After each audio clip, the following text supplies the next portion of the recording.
Cilat janë të reja dhe cilat janë kërkesat e deputetëve që ishin prezent aty?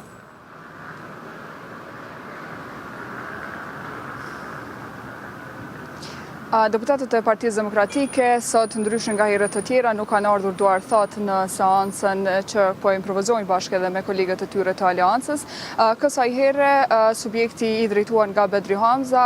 ka shpërndar disa zarfe tek të gjitha ulëset e deputetëve të lëvizjes vendosje dhe të bashkëpunëtorëve të tyre, duke i bërë thirrje që të respektohet kushtëdijshmëria dhe të thirret seanca e të konstituohet kuvendi.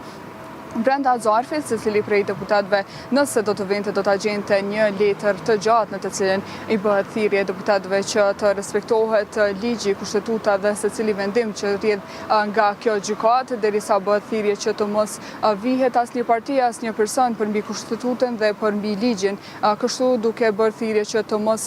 bin edhe prej çfarë do lloj qëndrimi që ka një subjekt dhe kështu të vinë dhe të kryejnë detyrën e tyre për ta konstituar kuvendin. Nga Partia Demokratike, deputeti Jakub Nura ju drejtua deputetëve të cilët ishin të pranishëm përmes tyre edhe qytetarëve, madje edhe atyre ligjvënësve të vendosjes, duke ju thënë se ajo se çfarë ata duhet të bëjnë është që të vinë dhe ta respektojnë kushtetutin e ta konstituojnë kuvendin. Në veçanti kishte thirrje për kryesuesin e seancës konstituive, Avni Dehari, i cili sipas tyre është duke u keq përdorur nga partia e tij në këtë mënyrë, duke përdorur një pozitë teknike e cila i ka rënë për shkak të moshës dhe rrjedhimisht përmes saj edhe duke bllokuar seancën konstituive në këtë formë duke mos e thirrur vazhdimin e saj.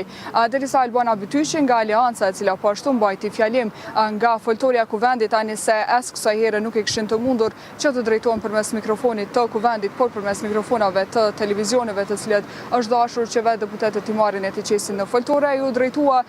deputetëve të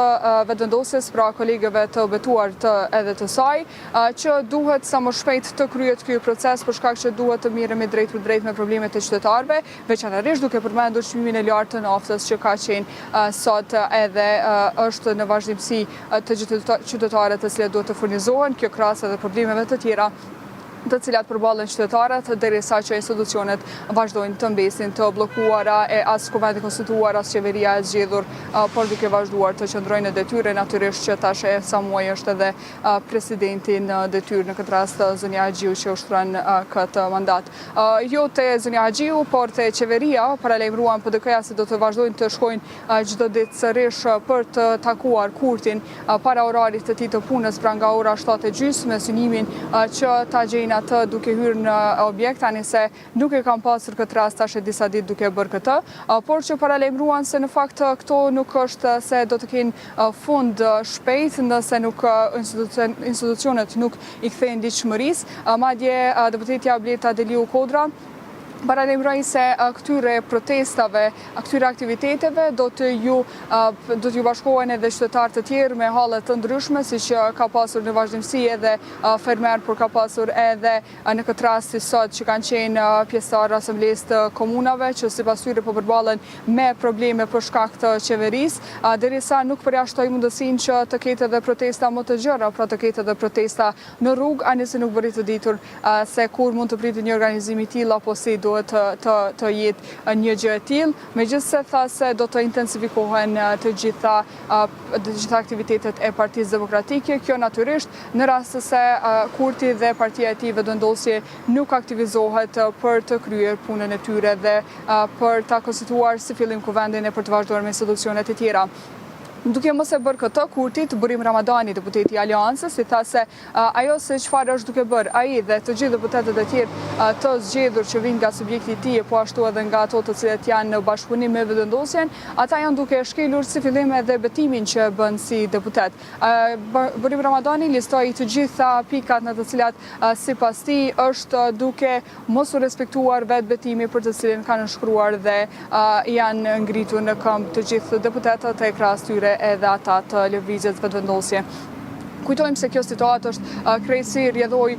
për shkak që vazhdimi i seancës konstitutive nuk po thirret, kjo me arsyetimin se fillimisht duhet të bëhet një marrëveshje për presidentin, për çka bisedimet janë duke u zhvilluar vetëm me lidhjen demokratike, derisa subjektet e tjera siç është Partia Demokratike e Aleanca që kishin aktivitetin sot, kanë thënë se nuk kanë nevojë të takohen me Kurtin as për presidentin as për asgjë tjetër. Kjo për shkak që kanë dëshmuar,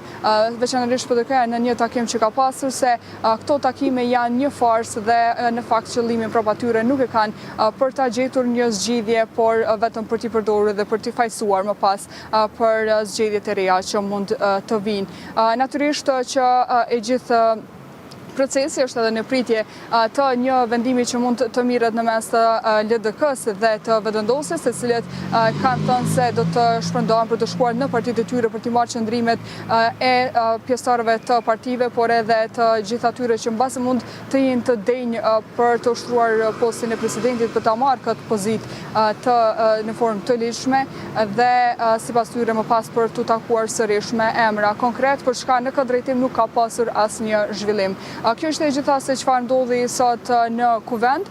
derisa natyrisht që ne do të jemi duke përcjellur në vazhdimsi të gjitha zhvillimet që lidhen me situatën politike dhe sapo të ketë diçka të re natyrisht që mund ta ndiqni së pari këtu në Klan Kosova.